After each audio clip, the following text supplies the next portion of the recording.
No matter if points are gained or points are lost, there will be much to discuss.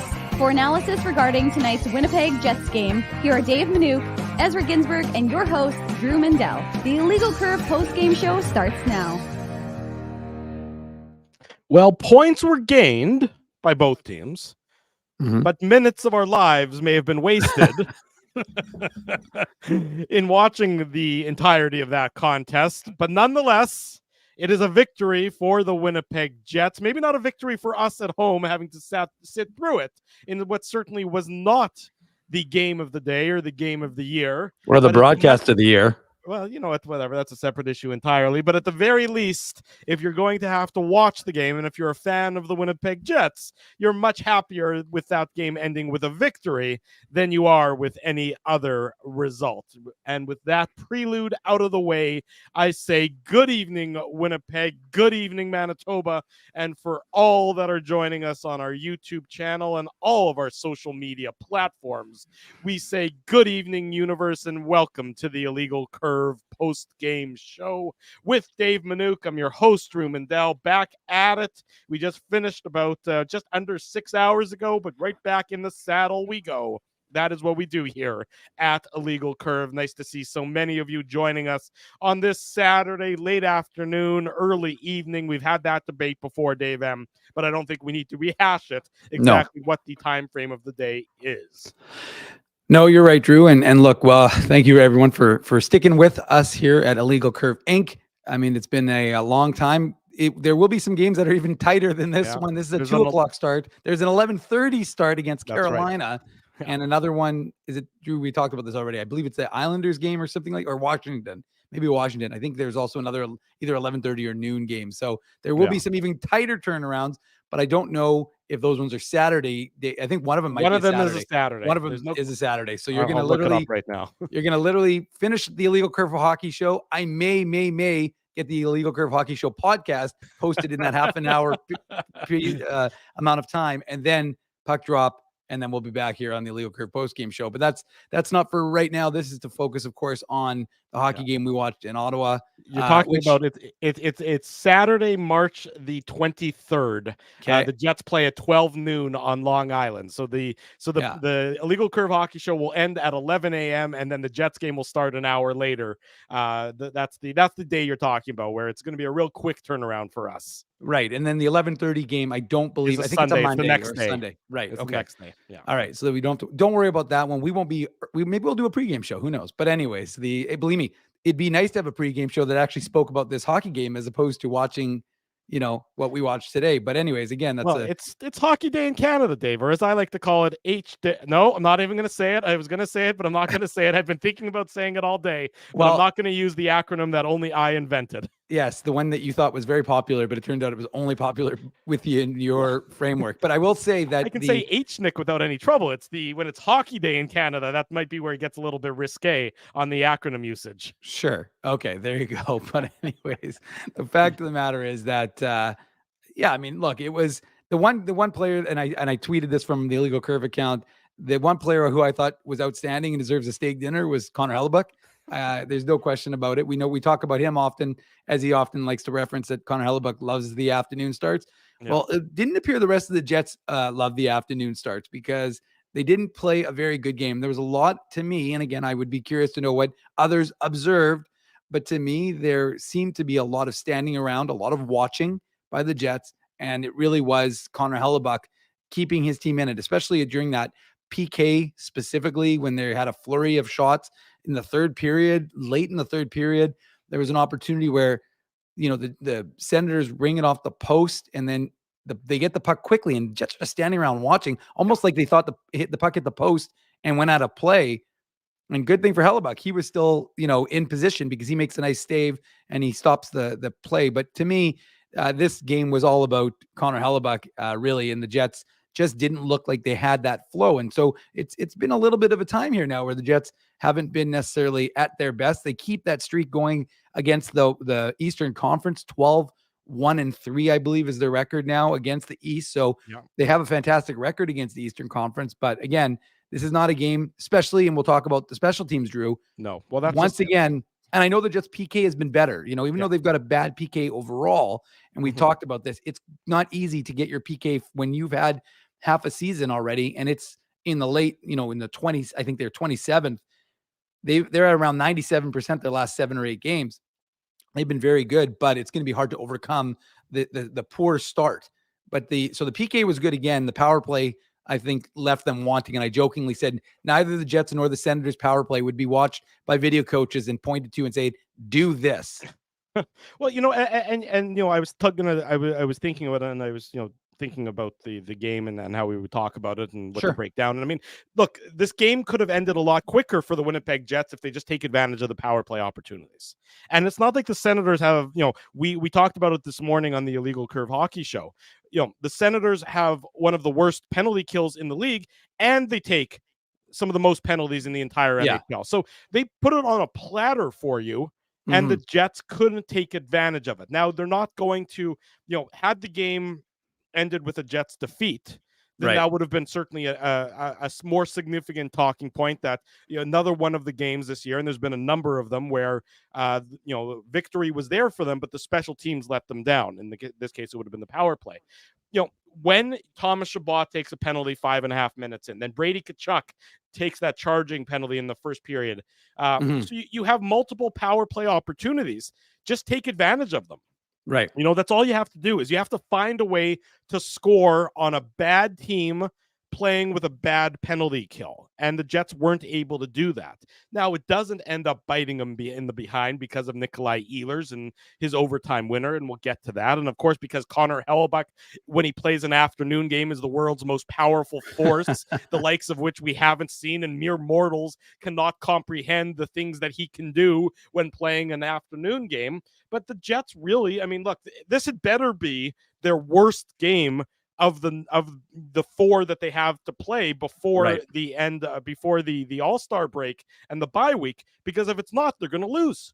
I mean, it's just that simple. You can't go to Boston, play like this, and expect to win. You can't do that against the Maple Leafs, even though they have, as few regulation wins as the San Jose Sharks do. And I never tire, by the way, of bringing up the stat of how few regulation wins the Leafs have. But you can't play like they played tonight and get away with it against good teams. Now, Ottawa is not a good team, and they probably deserve better and everything else and blah, blah, blah, and all that jazz, but that's a matter of learning how to win. Ottawa doesn't know how to win. The Jets do know how to win, and that's why they pull off this victory. But you have to know that dressing room had better be sitting there saying, this is not good enough today for us to move forward this week against Boston and then the 2 games against Toronto. No, absolutely not. And again, this team had the benefit of rest, right? Like they got the time off from Rick Bowness. They were supposed to be rested and ready to go, and they just didn't look like a team that was ready to go. And whether it was, I mean, look, I will say, they took a lot of shots in that first period to start the game. They didn't hit the net a lot. And so Ottawa had the benefit of out shooting them because they were hitting the net, more than the Jets were. But But not with good chances from the Senators' perspective. For sure not. But I'm just saying that it was just funny because the Jets had a good start, and you thought, okay, but then you're looking and they're like, none of these shots are actually hitting the net, and so, anyways, it didn't. It was just sleepy. It was a sleepy first period, and of course, we'll get into the game recap. I thought the refs were way too to me. Like again, refereeing isn't. Again, we're not refs. I'm not going to pretend to be one. We ask scouting the refs when we need insight. I used to be one, for the record. Just throwing that out there. When I was a wee lad, I did officiate minor hockey. Sure, but what I'm ultimately trying to say here is that I don't think anybody is going to care if the refs call the game the way the game is supposed to be called. But to do what they did, which was essentially not much in the first, okay, fine. Then in the second, they go trigger happy and they're calling absolutely everything.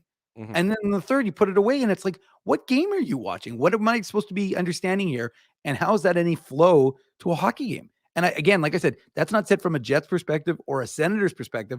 That's just said from someone who watches hockey and it says, just stop. It doesn't need to be like done that way. Call the penalties that are egregious. Don't call the stuff that's marginal. And just let the game flow. And this idea that refs have to have an impact. And then again, you're having an impact. Because to watch that second period and see how many penalties got called, and then to watch the third, And to see stuff that was, again, maybe marginal, but it was the same stuff we saw in the second, but the refs put the whistles away. Again, this is a criticism for both teams, not one in particular. I can't stand the way it impacts the flow of the game. Yeah. And it's just unfortunate. But like I said, it ultimately, it gave both teams opportunities to do something on the special teams. Neither team did.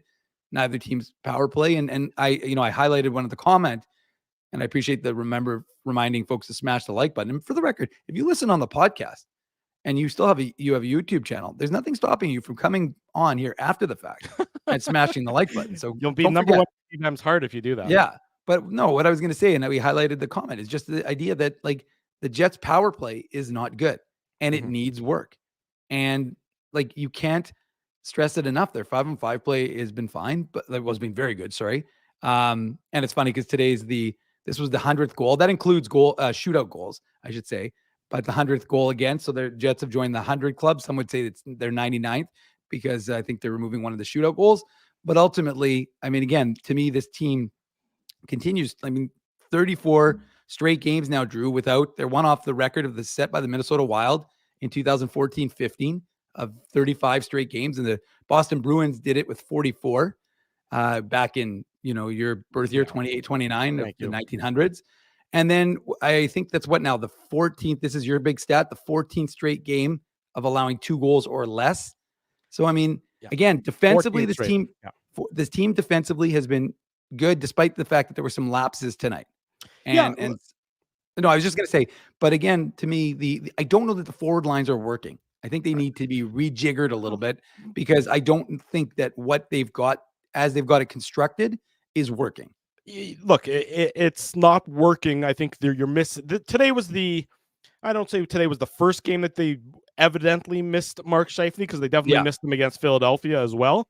But today was just it was a grind, and you could see that it was a struggle. Velarde, Lowry, and Connor, were nothing to write home about today. No. I believe the Jets' best line from my perspective was Nemesnikov, Ehlers, and Perfetti. I thought they were the line that had the most zone time and the most possession positive line. And my eye test is backed up by the numbers here. Look, it was not a very good game by the Winnipeg Jets. And, we'll praise them to the high heavens when they deserve it, and we'll criticize them even in the face of a victory. And that's what they get. So you're happy you get the 2 points. You don't miss out on that opportunity or anything like that. But it was a grind for the Winnipeg Jets today. And look, Connor Hellebuyck was the reason. And we've said it so many times, and he hasn't had to be the reason as many games this year as in past games. Right. But today, when they needed him the most, he stood up for them and made the key saves throughout the course of the game until Nikolai Ehlers was able to pull it off there at the end. I mean, this was not a very appealing game. The overtime was entertaining. It was the opposite of the game. Yeah, it was the opposite really of the game. Was. I mean, I checked. I mean, again, and the entirety of the game, Dave, high danger chances. The Senators had 7. The Jets had 5. I mean, that is a dull hockey game. Exactly. When each team is combining for 12. You're combining for 12 high danger chances at 5-on-5 in the course of the game. And then it's not like the power plays were lighten things up either, even though there were so many power play opportunities in the course of the game. Each team's power play was not very entertaining. I thought the Jets power plays, at least, they had some zone time at the very least. But again, all in all, this was not an aesthetically pleasing game by any stretch of the imagination. But that said, the Jets will gladly run away. They are back atop the NHL standings, depending on what happens later on today with Vancouver and with Boston. But regardless of what happens there, the Jets will be atop in points percentage, which is, again, a good place to be. So when you can say that they don't play well and you can criticize them for not playing well, at the same time, you're still the top team in the NHL. So you can get all praise for that. Statistic being the case. And like you said, they kept everything to the outside for the most part. Connor Hellebuyck did his yeoman's job, and the goals against streaks that are, as I believe, not being really emphasized or talked about enough, not in Winnipeg obviously, but just how impressive they are, that they've gone 34 straight games now giving up 3 goals or less. 22 straight giving up 2 goals or less in regulation and 14 straight giving up 2 goals or less in general. That to me, those numbers are so incredible that I don't think enough people are paying attention to just how significant an achievement that is. No, that to me is the standout from these games, right? Because Ottawa just finished a game their last one where they won 6-2, right? You're talking about a team that even when you're not playing optimally, even when your best players are out of the lineup, or even when your team just, again, doesn't have it going on, you're able to still play within a certain structure. And ultimately, you don't want to do this because, Rick Bowness on Friday literally said to us about how this team doesn't fall back into the bad habits from a few years ago. Now their habits to fall back into are the ones that he and his staff have tried to instill in this team since they took over. But I mean, one of the habits we've characterized from this Jets club, when you have the Vezina goaltender that they do, is that they tend to allow him to save games for them. And so again, to my mind, watching this team, there were some breakdowns, which you expect in hockey games. It's like Rick Bowness said, you're always going to have that in a hockey game. No team is perfect, not even the best. But ultimately, Connor Hellebuyck, once again, making a statement about how he is the best goaltender in the NHL. Because, I mean, look, he was beaten on a nice play, with it, and I won't do it too much because we don't have that many goals to go over. So I don't want to ruin the recap. The Betway game recap won't take very long. But I've also got a Moose game. But I've also got a Moose game to get to in 1 hour's time. So I mean, I'm gonna have to do a quick outfit change because they won't let me wear my hoodie and my sweatsuit. I'm gonna have to change it from my sweatsuit into my regular suit. So it'll be I'll be at a certain point. We'll have to bug out. But at the end of the day, you look at what this team can do, and we've said this, Drew, how many times on the show. You don't apologize for having the best goaltender in the league. No, you do not. You just don't. I mean, that's just a statement of fact. And some games, when your team isn't like firing on all cylinders, you get to fall back on having Connor Hellebuyck. And so this team has done that today. And again, this team has still continued to do what is, again, it's a remarkable feat. And if you look at the teams that have done what they're doing right now, with all of these defensive metrics, those teams do not necessarily always win the Stanley Cup, but oftentimes they're right there. And that's a statement for what this team has accomplished through 44 games of the season. I agree wholeheartedly with everything you said there. Let's get into the Betway game recap on this Saturday afternoon, talking about the Jets' 2-1 victory over the Ottawa Senators. The Betway game recap. Before we get into the Betway game recap, and I want to say a big thank you to our friends at Betway as well. I just want to make sure that I see that Al is in the chat, and Al joins us from Cyprus, and I see Brent is in the chat, and I believe Brent is joining us from Japan. And I think that Al and Brent are friends who may have reconnected here in the chat room. So Al and Brent, if we've made connection and rekindled friendship between Cyprus, Japan, and the Winnipeg Jets and the legal curve, tell us about it in the chat, because I think that'll be an interesting story at the very least. So I saw that sort of conversation going on out of the back of my eye, or out of the corner of my eye, and I want to know what's going on with that conversation between Al and Brent and Cyprus and Japan, and worldwide here, of course, on the Illegal Curve. We are worldwide show.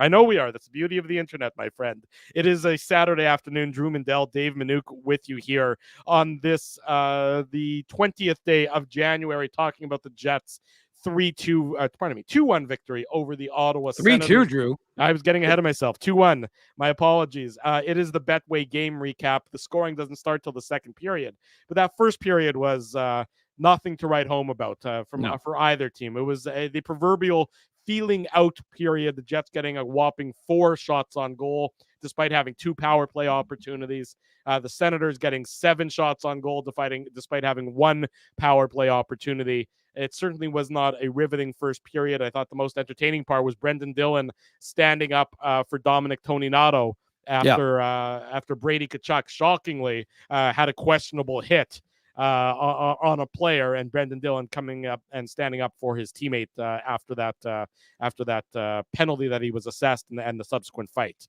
Yeah, I agree, Drew, and I thought Brendan Dillon was honorable with his decision making, because he could have pounded Tkachuk into smithereens if he wanted to, because Tkachuk got his jersey up and over his head. So if Dylan really wanted to do some damage, he could have, and he chose to just stop the fight at that point.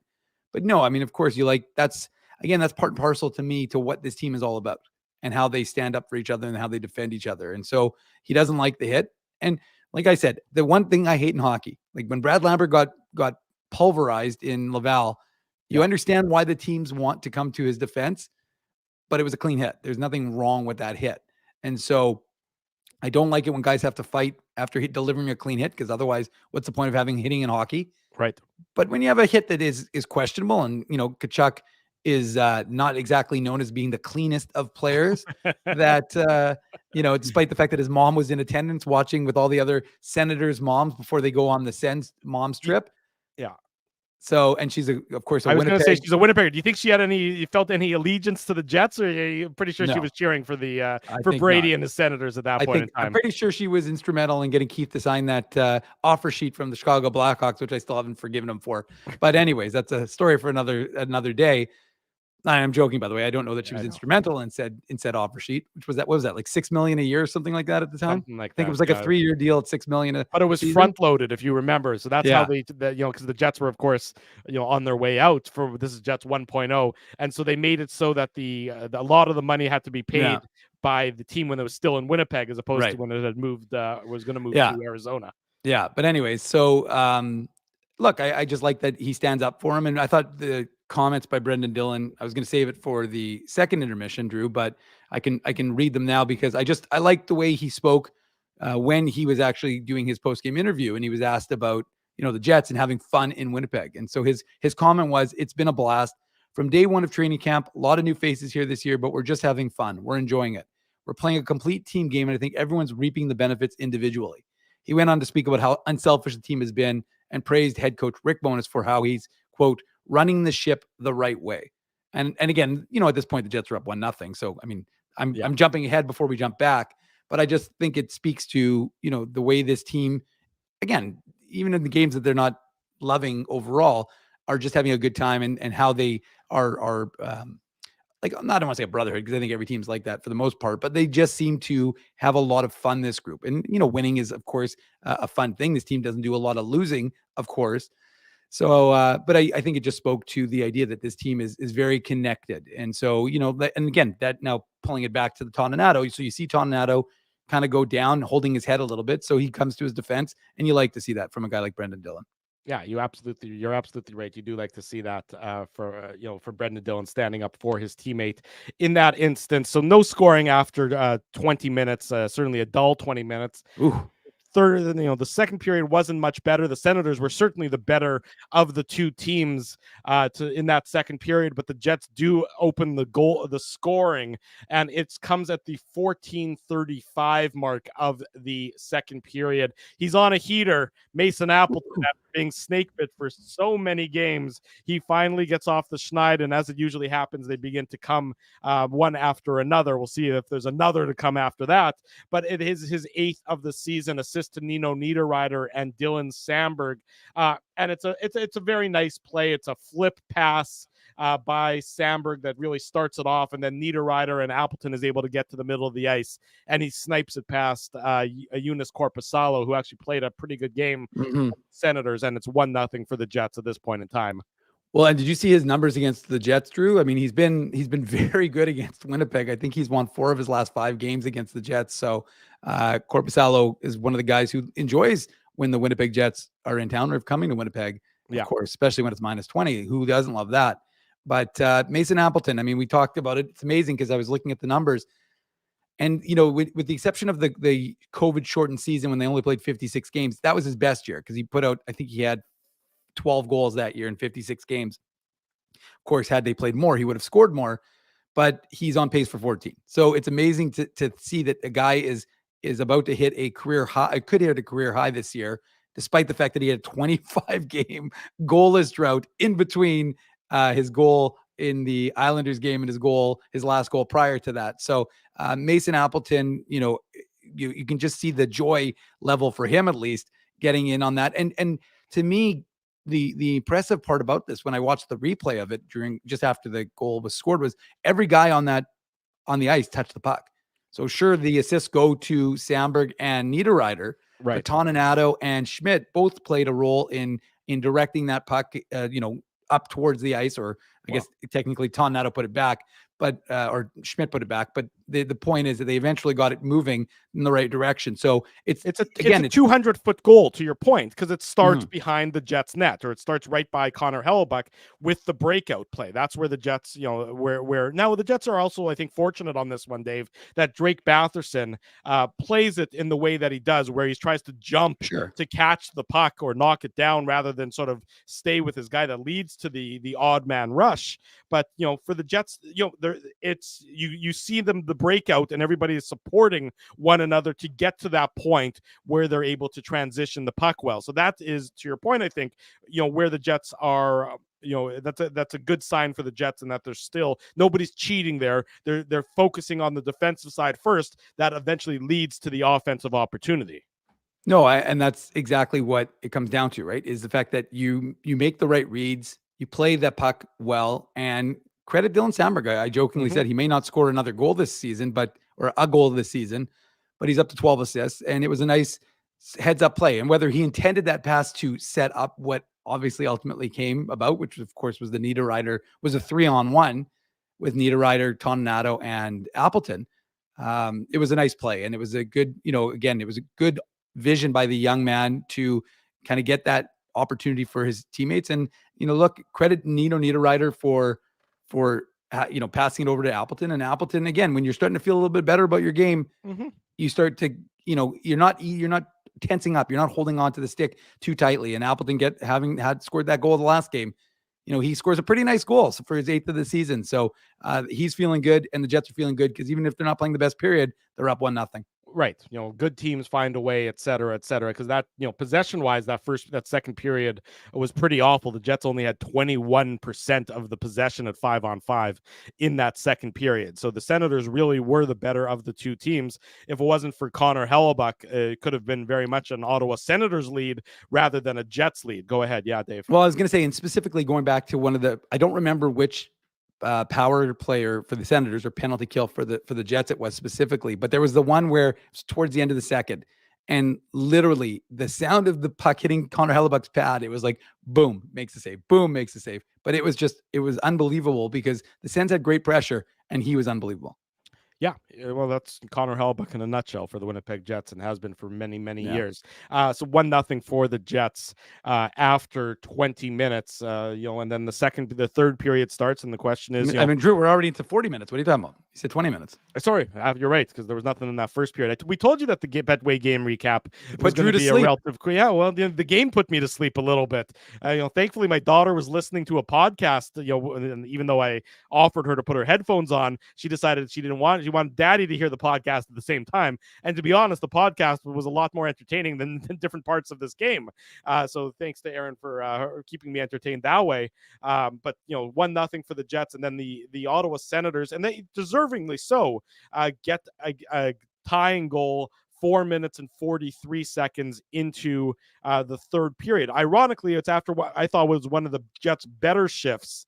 In the course of the game, the Jets didn't have very many successful shifts at 5-on-5. I thought it was one of the better ones, but the Senators transition up the ice, and it is, I believe, Parker Kelly getting his 6th goal of the year for the Senators. Certainly not what I would describe as a household name, but he gets the assist from Vladimir Tarasenko and Josh Norris, returning to the Senators lineup earlier in today's game after missing 4 games with an upper body injury. Parker Kelly getting his goal, and the Senators tie it up. It's just really the story of the game for the Jets, in that they're just a quarter of a step or half a step behind where they are on their details. They're not out of position per se. They are where they're supposed to be. They're just not reacting as quickly as they should be. And on this one, that's what you saw. You saw Ehlers. He goes after Tarasenko to try and prevent the pass from coming from low to high from behind the net. You have Nemesnikov and you have Perfetti, and they're just a quarter a step behind behind Parker Kelly, and it's on and off his stick. It's a great pass from Tarasenko. He's got up to 19 assists on this year, and it's a nice shot by Parker Kelly, who has the opportunity, is able to do so. And so as a result, it's 1-1 at this point, 5 minutes, just before 5 minutes into the third period.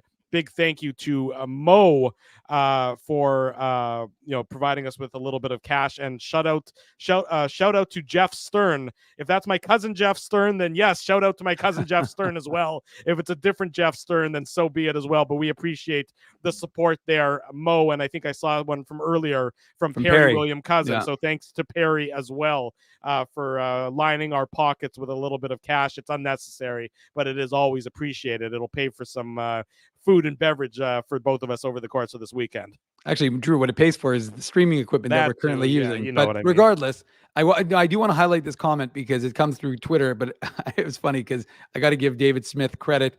I said, we have passed over the boring first period to discuss the second period between Winnipeg and Ottawa on the illegal, although I called it illegal post-game show. Spelling is difficult. It is difficult. Well, hey, when you're trying to pay attention during the show, it is. But David Smith wrote back, if you're going through the boring parts quickly, it will be the fastest post-game ever.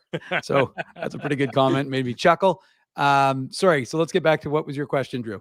I was just talking about the Senators tying goal, how the Jets were just sort of a quarter step behind. Yeah. And they were for most of the game, but you saw it, you saw the visual evidence thereof on that tying goal. No, for sure. You're right. And the one thing, again, it's unfortunate because Sandberg and Schmidt are kind of caught standing behind the net, and neither one is kind of wanting the puck at that point. Yeah. And then Schmidt tries to find, him, and the puck gets intercepted by Norris, who gets it over to Tarasenko. And like you said, Drew, I mean, they're just, Kelly has a half step on Nemesnikov. You can't get in front, and it's just bang, bang, bang. And it's quick. And that was the key, right? Because Connor Hellebuyck had been making every other stop. But that was a real quick play, and it's 1-1, and it's 5 minutes into the third period. So you're like, okay, well, it just can't win them all. It's not going to be a high-scoring game based on the way things have gone through 45 minutes of that hockey game. So I wasn't anticipating that the 34-game record was in jeopardy, or any of the, to be honest with you, even the more than 2-goal record was in jeopardy. But the Jets winning, which of course is ultimately the most important thing of this hockey game, despite all the streaks and the records, those are all nice. But the points are what matters, and the points are what put you back into first place in the NHL. So that is the focus. And the way that the Jets seem to kind of, to me, there was a lot of standing around. And, after they made it 1-1, the play that I highlight, at least for myself watching that game, was the Josh Morrissey, Dylan DeMello kind of standing. The puck is in between them. Yeah. And so Morrissey, you're right. And so Morrissey's standing there. He and look, I'm not one to criticize Josh Morrissey because he's been so phenomenal. But again, he doesn't mean he's immune from criticism. And he just seemed to be standing there watching it, thinking it was DeMello's puck. And I think DeMello was watching it, thinking it's Morrissey's puck.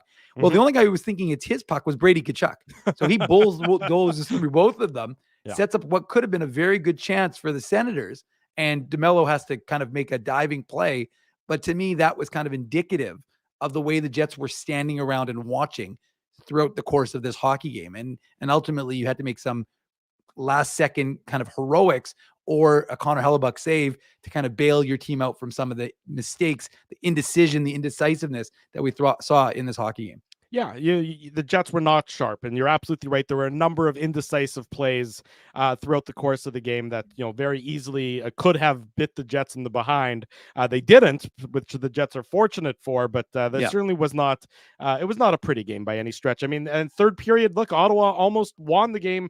What I would describe as in regulation. There was the puck that was sort of Brady Tkachuk again, where he tried to knock it in off of the back of Connor Hellebuyck and went up on top of the mesh. I mean, that could have very easily, as Greg Millen alluded to on the broadcast, that very easily could, instead of going up and onto the top of that drops down and trickles down Hellebuyck's back, and the Jets are in trouble, and all of a sudden they might be trailing 2-1.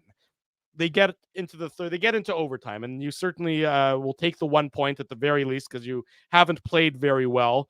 Right. And at the worst case scenario means you still get 1 point out of this contest. But the overtime was an entertaining one. There were chances at both ends. And remember, Drew, before you ruin it, and for people who don't know, the end result, I think it was as you mentioned it on this. Are we not doing spoiler alerts? What's But, happening on this post-game show? Are there no spoiler alerts? Exactly. But no, joking aside, I mean, I think it was Ezzy who mentioned it on this morning show. Yeah. That the Senators hadn't lost. I mean, I think it was only their 5th time they've gone to overtime or a shootout. Oh, I think 3rd or 4th or something. It was even fewer. It was even fewer than that. You're saying they hadn't lost in overtime or a shootout? No, I don't. I think it was only the 4th or 5th time. I think today was the 5th time they've been in an overtime or shootout. I don't think many of their games have gone to extra time is what I think was what I thought. It's 4th. You're right. Because they have 13. They have 16 wins overall, 13 wins in regulation, which means those 3 games, and then today was their first overtime defeat. So this was their 4th overtime game of the entire season, which is probably the lowest number in the league, although the Jets would be fairly low there as well.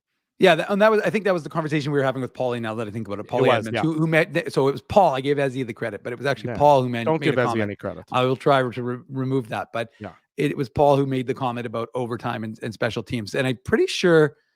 I don't want to say there was a Ginsburg guarantee, but it may have been that that Ezzy called it a 2-1 OT win. So he also called Laurent Brossoit being the goalie today. So he did. He owes you a massage or $100 or whatever it is that he's donating to you. But look, this is I mean, overtime was the complete opposite of what we saw through 60 minutes. It was exciting. There were chances at both ends of the ice, and again, it's funny because I remember just before he scored, and I'll let you set it up, but before he scored, I was watching Nikolai Ehlers, and all I could think about was they should not let him come off for overtime. It's true. Like, he should literally not be allowed. They should they should save their timeout, use the timeout to give him a breather, and he should be playing all of over. You might want to limit his minutes throughout the course of a hockey game. We're keeping you fresh in case of overtime, Nikolai. Sure. But in OT, that guy should be playing the whole 5 minutes. Yeah, he is however long it's gonna be. He is dynamic at 3-on-3.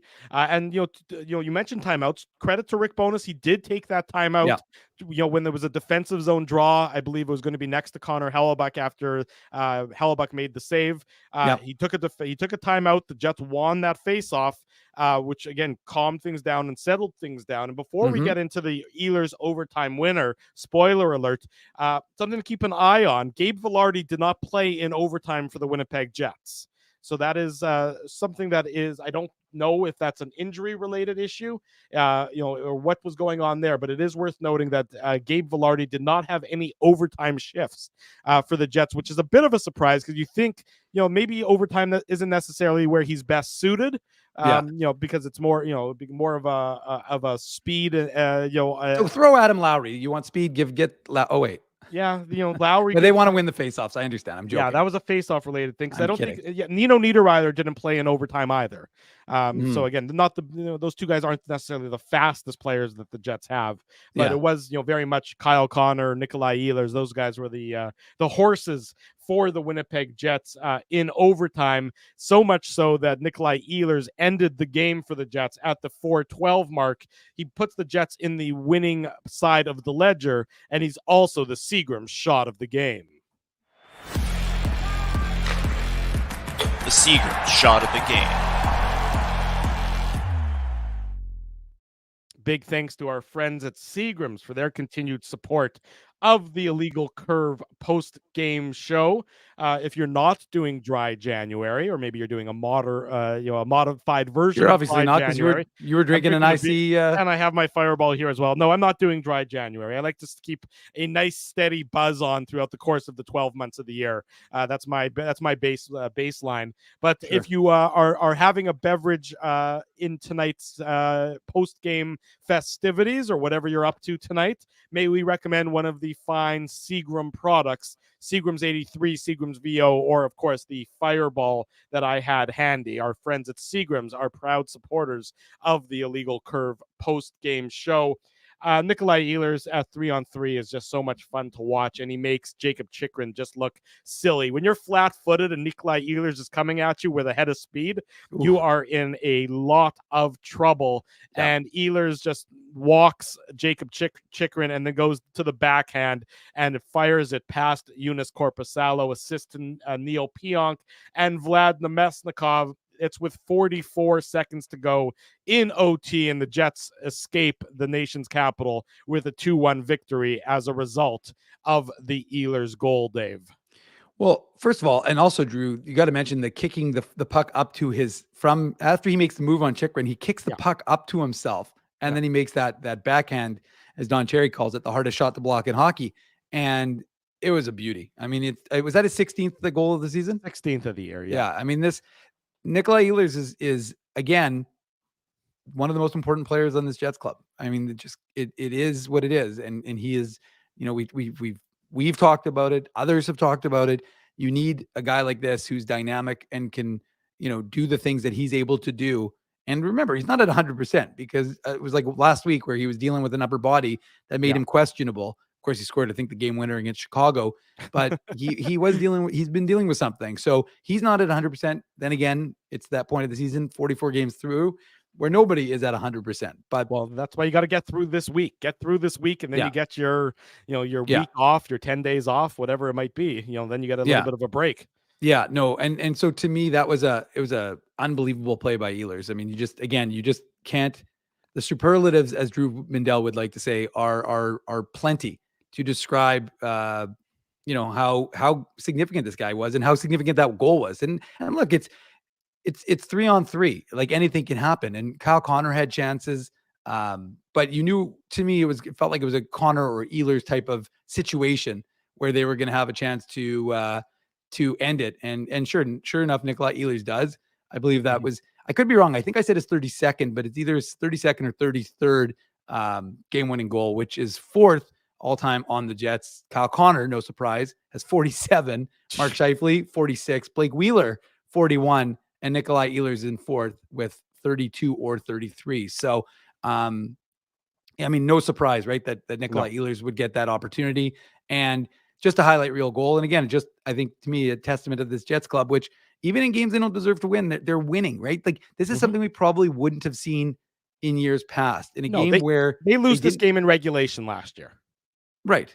I mean, they lose when, in years past, when the Jets weren't clicking on full cylinders, when they everything wasn't going right, they were more likely to lose the game than find a way to win it. Just because, when you're a team, it does take time to find a way to win games like this, where things aren't working, where you're indecisive, where the puck isn't connecting, stick to stick, things of that nature. The Jets don't win this game in previous years, and I say that with a fair degree of confidence. Just the nature of it. Today they find a way to do it, but in years past, I don't think they're able to do that, Dave.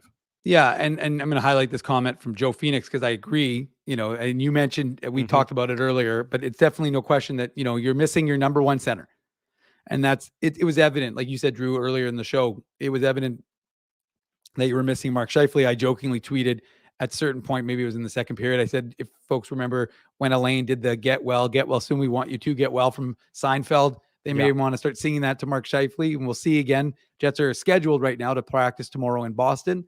So I trust that Ken Wiebe will be there for the Winnipeg Free Press, and whatever he reliably reports, we will have on illegalcurve.com for your edification. So that information will be updated as soon as we know it. But again, you hope that he skates, because if he does, then I'm not saying he's playing on Monday, but it means he's getting closer to that again. Or if he doesn't skate tomorrow, then we'll see what kind of evaluation he goes through. Ultimately, he's being given treatments, right? So that's what we're seeing from Mark. That's what we know with respect to Mark Scheifele. That's why he's on the road trip, which is a good sign, because that means he could play. And it'll be interesting to see what they do. I mean, again, anticipation, we can talk about this after, of what sort of roster moves they'll end up making. But ultimately, like I said, this Jets club picks up a win. Connor Hellebuyck was full marks for my money. If you're putting it out there, like he was the reason why they picked up 2 points. But you got to credit Nikolai Ehlers for that goal, because it was spectacular. And as good as Connor Hellebuyck is, he can't score goals. He doesn't have any to his name yet. He's got some assists. I believe his dad Chuck was talking about whether he could score a goal, but as of right now, he doesn't have a goal. So, anyways, we'll see what ends up happening. But as you said, Drew, you got the points, which you're happy about. You move on, you focus on Boston, but you got to play tighter, Because again, first of all, that Austin, I almost called him Austin. It's like from that, like from Road Trip. Road Trip. Yeah. Yeah. But where is Austin, he? He's Massachusetts. Austin, Massachusetts. But anyways, that's a great movie, by the way. It's a complete aside. But I will say that, Boston, I don't think they forgot the drubbing they received on December 22nd against the Winnipeg Jets. Was that 5-1? Was that the final? Yeah, something. It was a one. It was a one-sided contest. Yeah, I'm pretty sure it was 5. I'm pretty sure it was 5-1 for the Bruins that night. I wasn't on the post-game show with you and Ez, but the fact of the matter is they got, they probably don't forget. And look, it's a battle of two teams that are the top teams right now in the West and the East. So that Boston is going to be ready to go, and the Jets have to be ready. They have to be better. They have to be sharper. The special teams have to be better because, again, I shouldn't say that. The PK has been good. Yeah. The power play has to be refined. They need to focus. If they've got this time, Drew, now is the time to be focused on the power play. If you have an hour practice, forget about the 5-on-5 because that's good. Figure out the power play. The funny comment from Phil Smithson. Boston on Monday, Austin Matthews on Wednesday, and of course next Saturday, where there'll be a full Jets Leafs broadcast. That'll be a big game next Saturday on home ice between the. I'm sure there'll be lots of teams. Jets talk. Yeah, Dave. Alrighty, before we wrap up the Betway game recap, a reminder: this coming Wednesday, the Jets and Leafs are going to do battle. It's going to be 6:00 Central Time. We're going to be at Boston Pizza on Taylor Avenue, and we encourage you to come and join us. Come watch the Jets and the Toronto Maple Leafs, and then stick around for a live on location edition of the Illegal Curve post-game show. That's this coming Wednesday, Boston Pizza, Taylor Avenue. That's 1160 Taylor, the corner of Taylor and Nathaniel. Join yours truly, join Dave M., join Ezra Ginsburg, and all your friends and family. Join us all Wednesday, January 24th, 6 p.m. live at Boston Pizza on Taylor Avenue.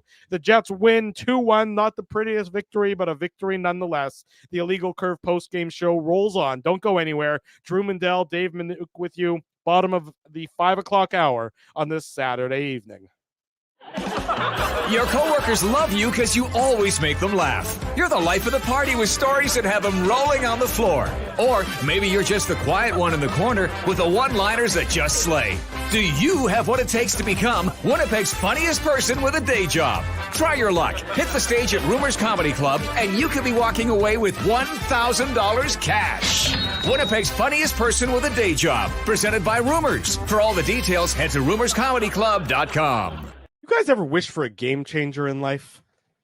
Like finding out your favorite snack has 0 calories?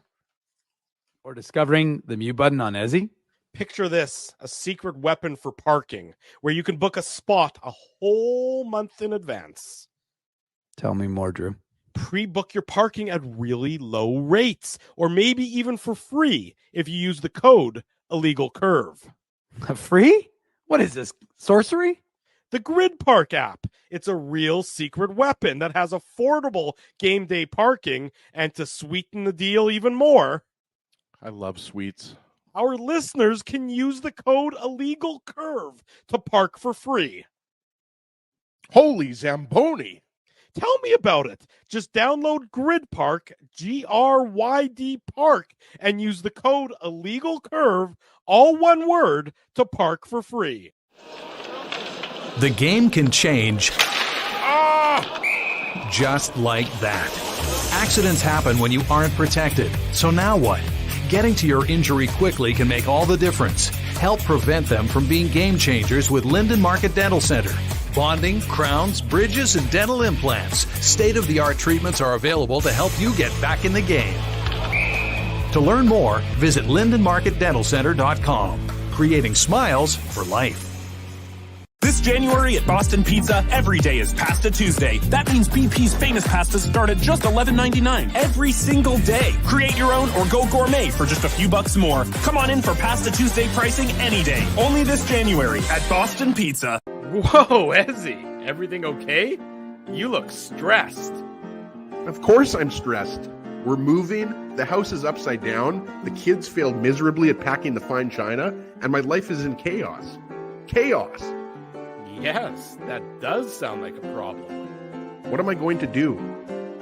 Ezzy, relax. Rolly's Transfer Moving and Storage is the answer.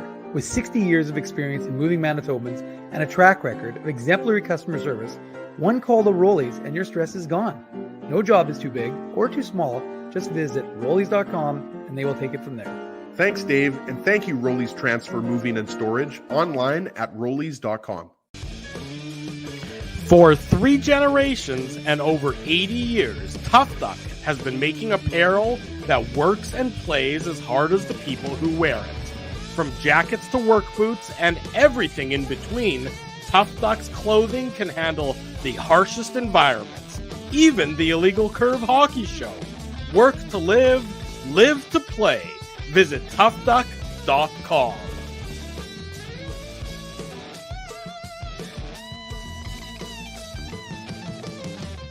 We're back on the Illegal Curve post-game show. Drew Mandel, Dave Manouk with you on this Saturday evening. In case you missed any of the Illegal Curve hockey show, that happened earlier this morning. The live replay or the replay of the show is available on our YouTube channel. And of course, the podcast edition of the show is available, much like this show will be available in a similar way right after there. There you go. CMAC is finding out all about the Grid Park, and Grid Park is, of course, a loyal supporter of us here at the Illegal Curve post-game show. So use code Illegal Curve and you can park for free with our friends at Grid Park. That is GRYD Park. Tell them Illegal Curve sent you. That's the important pieces of information there, Mr. Manouk. The Moose will be in action this evening. You're headed that way in the not so distant future to spend your Saturday night in downtown Winnipeg. I am. I'm trading in my sweatsuit for a regular suit, and Stu Smith says it's only 5:30, guys. What am I supposed to do now? Hang out with my family? No, Stu. You can come hang out with me. Well, not literally with me, because Perry, the security guard, will stop you, but you can come and hang out at Canada Life and watch the Moose take on the Griffins, and they'll need to have a better effort today, I suspect. So I had a 4-1 lead, saw it dissolve yesterday, ended up being a 5-4 OT loss. Yes. But we'll see what's in store for these Moosies coming up in the rematch tonight. And of course, we'll have that recap on illegalcurve.com. That's there you go, David. We'll have that covered in its entirety. Some more numbers from Connor Hellebuyck, as we know how great he was today. Again, for the Jets, he's now up to a .927 save percentage and a 2.15 goals against average. Our buddy Jim Toth reminds us that the year he won the Vezina Trophy, in 58 starts, he had a 2.57 goals against average and a .922 save percentage. So just how incredible Connor Hellebuyck is. And you absolutely, I think it was Ezzy who tweeted this earlier this week, and far be it from me to want to give him credit, but we do need to normalize Connor Hellebuyck as a Hart Trophy candidate. I know goalies for whatever reason aren't allowed to win that trophy, but he certainly is the most valuable player for the Winnipeg Jets. Say that again, Dave.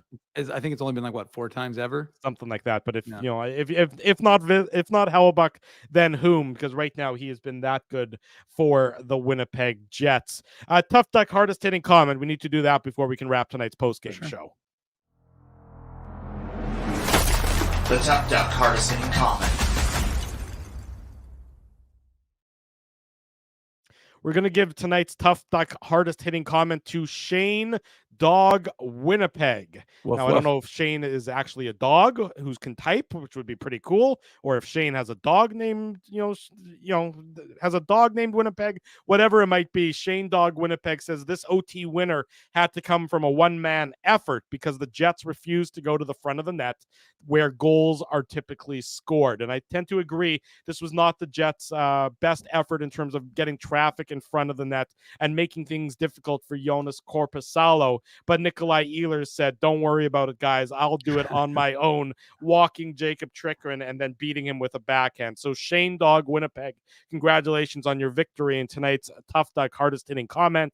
Send me an email, drew@illegalcurve.com, or you can slide into my DMs at ICDrew, and we'll make sure that we send you off a toque courtesy of our friends at Tough Duck for your witty and astute comment. The Jets 2-1 victors over the Ottawa Senators. We will next be in action, Dave M. On Monday night. The Jets head to Boston later tonight. They'll spend the off day, whether or not they practice or not. I guess I shouldn't say it's an off day. They're scheduled for a practice. Right. They'll practice in Boston tomorrow, and then we'll have coverage of the Bruins and the Jets, the Illegal Curve post-game show, probably around 8:30 or so, 8:30, 8:40 on Monday night with the early 6 p.m. Central Time puck drop. So we look forward to that and everyone joining us back here on our YouTube channel for that.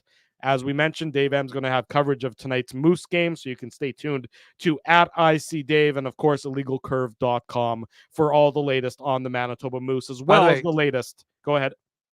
No, sorry. I was just going to say quickly, although he's going to be disappointed because Tyrell Bauer is not playing, but I did mention to Tyrell Bauer yesterday after practice that his biggest fan is T. Conapoli, and he was very excited. And he said, "I would like to meet that guy." So that could be in his future. But I thought T. Conapoli would be happy to hear that I mentioned him to Tyrell Bauer.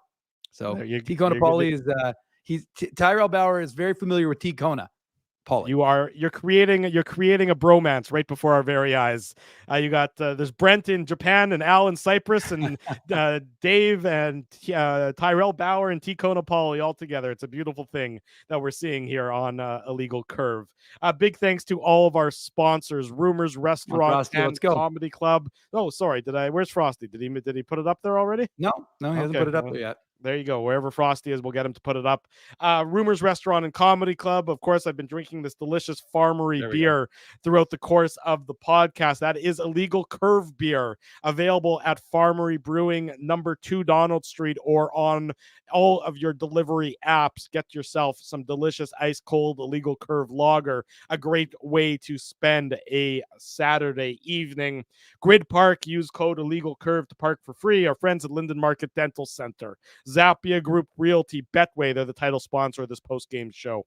Tough Duck, we just gave away a Tough Duck toque. We'll do it again on Monday. Seagram's, Rolly's Transfer, and Boston Pizza, where we will be on Wednesday for the Jets and the Toronto Maple Leafs. Big thanks to all of you for joining us this morning and again this afternoon for the Illegal Curve post-game show. As always, it has been an absolute ton of fun. If you haven't already done so, subscribe to the YouTube channel, smash the like button, leave us feedback here, there, and everywhere about this fine program, and be sure to tell your friends, tell your family the best place to be after each and every Winnipeg Jets game. And again, on Saturday mornings is the Illegal Curve YouTube channel. Jets win 2-1 over the Ottawa Senators. For Dave Minuk, I'm your host, Drew Mandel. Have a great Saturday, everyone. Whatever you do, be safe in doing so. We'll see you back here on Monday night. Until then, we wish you good night and good luck, and thanks for watching the Illegal Curve post-game show.